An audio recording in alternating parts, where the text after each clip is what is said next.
Very good question.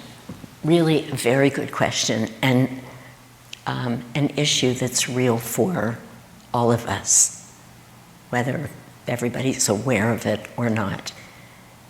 This desire that's in us to serve people, which is beautiful, of course, and particularly if we can lift it to a place of serving God in that person, literally, consciously serving God, is a beautiful quality.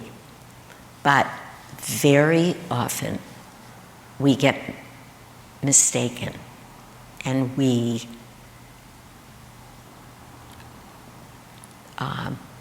either consciously or unconsciously decide to meet people where they are emotionally and support that.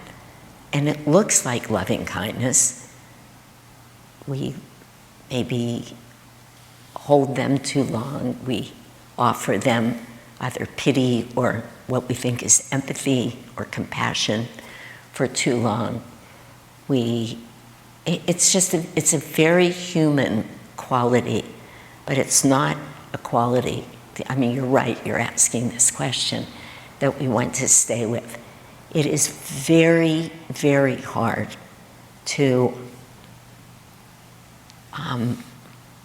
offer people a true opportunity for growth in the appropriate way for that person, that varies, and allow them to make the choice about whether they want to grow or not.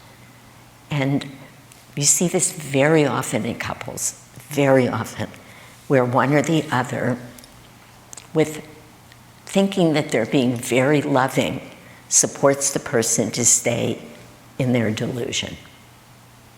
I see it all the time. It happens everywhere, but it's very common there. We learn to take care of each other. And it's very challenging. It's one thing with another adult, it's another thing when it's children. I mean, we have to be very conscious, but we offer people an opportunity to grow, and if they don't want it, then we bless them.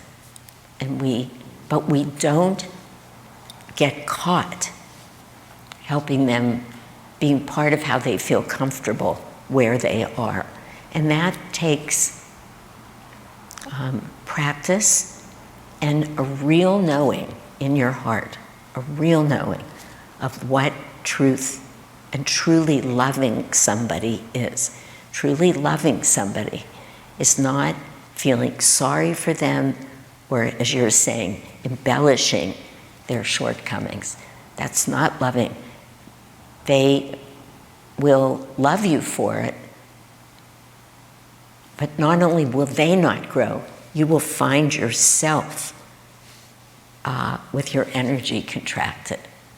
So it takes, I often say, I was such a great Jewish mother for so many decades. I just loved everybody. I held everybody. I was much nicer in a way. This is what I say. I'm not as nice now as I used to be. But part of what that means is I'm no longer interested in simply being that place where people just come for comfort where they are.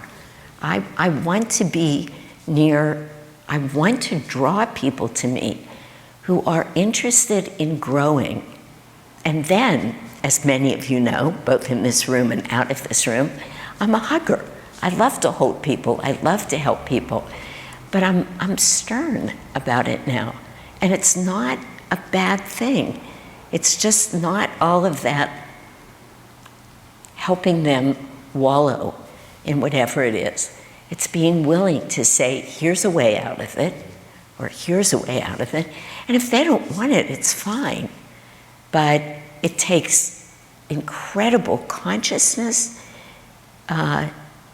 conscientiousness, if that's a word, and then it takes some courage to do what is right even though at times people will feel left by you, they will feel, again, unappreciated, unseen.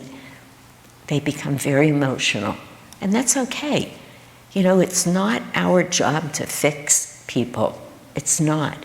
It's our job to put elevating energy out into the world and see who makes the choice to take it, use it, grow with it.